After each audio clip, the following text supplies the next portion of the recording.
Olá pessoal, Dr. Vinícius aqui, eu sou médico especialista em clínica médica, nefrologia, medicina do esporte e do exercício e nutrologia. Hoje nós vamos falar de um assunto extremamente importante, essa é a continuação do último assunto, que é a inflamação crônica associada à obesidade. Extremamente importante, a gente vê isso de forma frequente, pessoas inflamadas, obesas, e existe um ciclo vicioso que vai retroalimentando. Só a obesidade leva à inflamação, a inflamação leva à obesidade. A gente vai entender tudo sobre isso nos próximos minutos. Fique comigo, vem vinheta.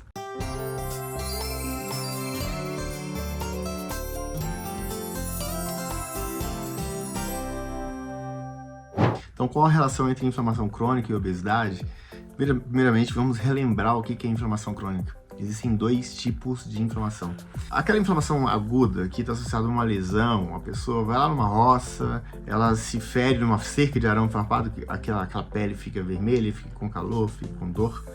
Existe outra inflamação que ocorre por conta de estimulação do nosso sistema imune.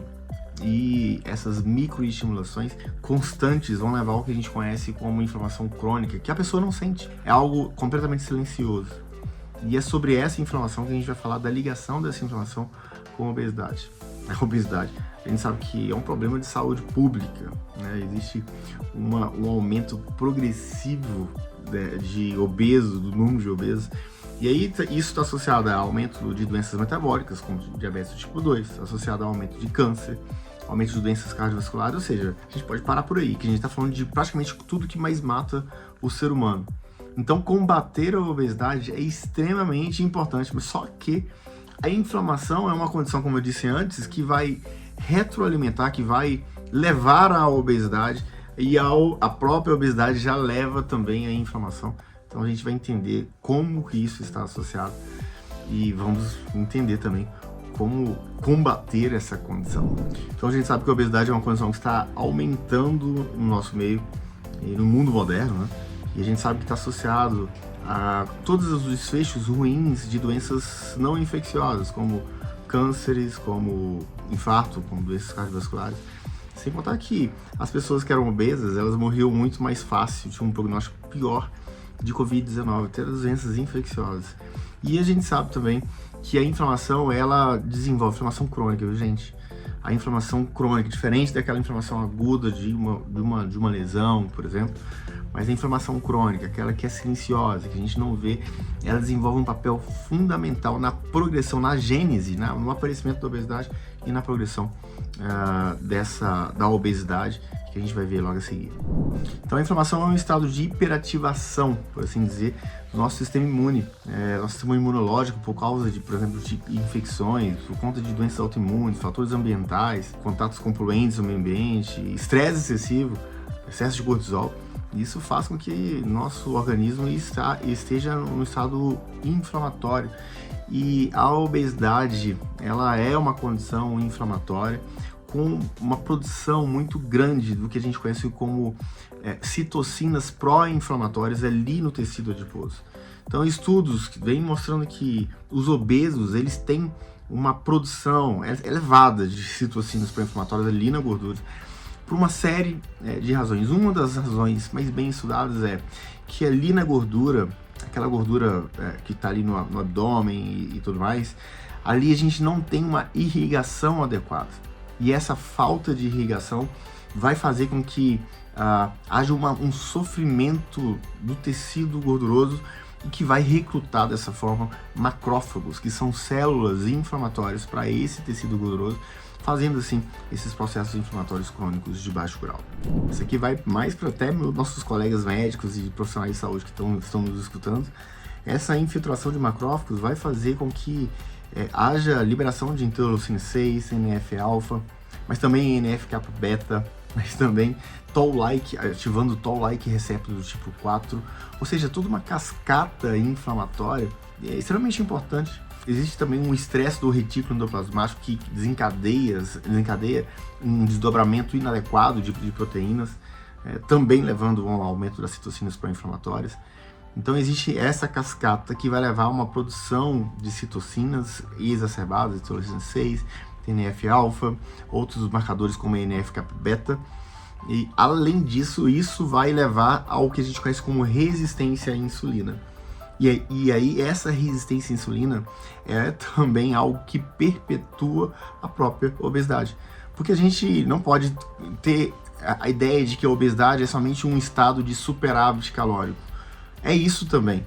Mas a obesidade, além de ser um estado de superávit calórico, é um estado de hiperinsulinemia ou resistência à insulina, que vai levar junto com o superávit calórico ao ganho de gordura corporal, ao ganho de gordura, a própria obesidade per se. Então esse conhecimento de que a inflamação crônica vai levar à obesidade e a obesidade vai levar à inflamação crônica é essencial para que a gente consiga entender os mecanismos que estão associados e atacá-los de frente. A gente sempre fala no meu consultório que a gente precisa cuidar da base, cuidar da raiz. E aí a gente para pensar assim, não, mas vem cá, mas se a pessoa emagrecer, vai melhorar a inflamação. Sim, mas ela não consegue emagrecer porque ela continua inflamada, e aí ela continua inflamada porque ela não consegue emagrecer, e fica aquele ciclo vicioso.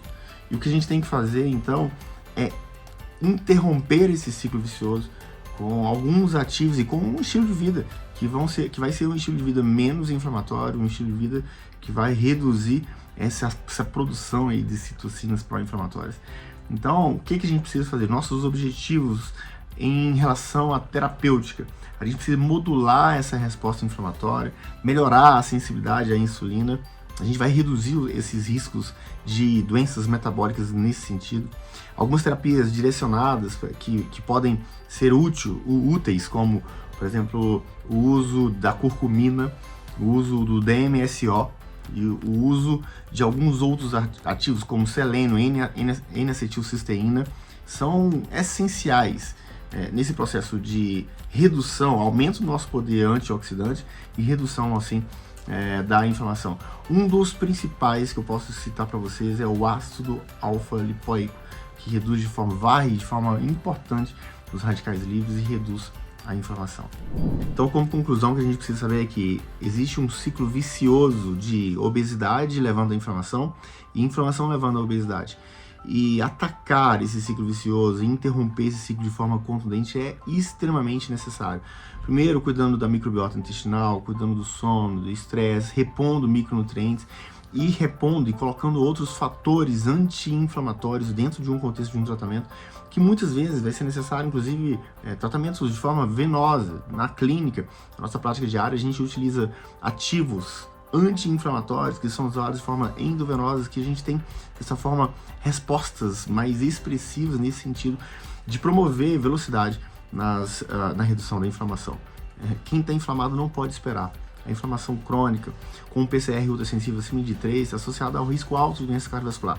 É simples, só pegar todo o exame laboratorial e olhar lá, acima de 3, com PCR ultrassensível, você vai ver que o risco cardiovascular vai estar alto. Então, o que a gente precisa fazer é reduzir esses processos inflamatórios, cuidando primeiro da base, com alimentação, com sono, com atividade física e ofertando micronutrientes para que a gente consiga reverter de forma contundente essa condição silenciosa que leva à obesidade, que é causa e consequência da obesidade. Se você gostou, deixe seu like, já aproveite e já faz a inscrição no nosso canal, que a gente tem novidades frequentes aqui para vocês, para a gente falar sobre medicina funcional, medicina integrativa e como cuidar da base da sua saúde. Até mais!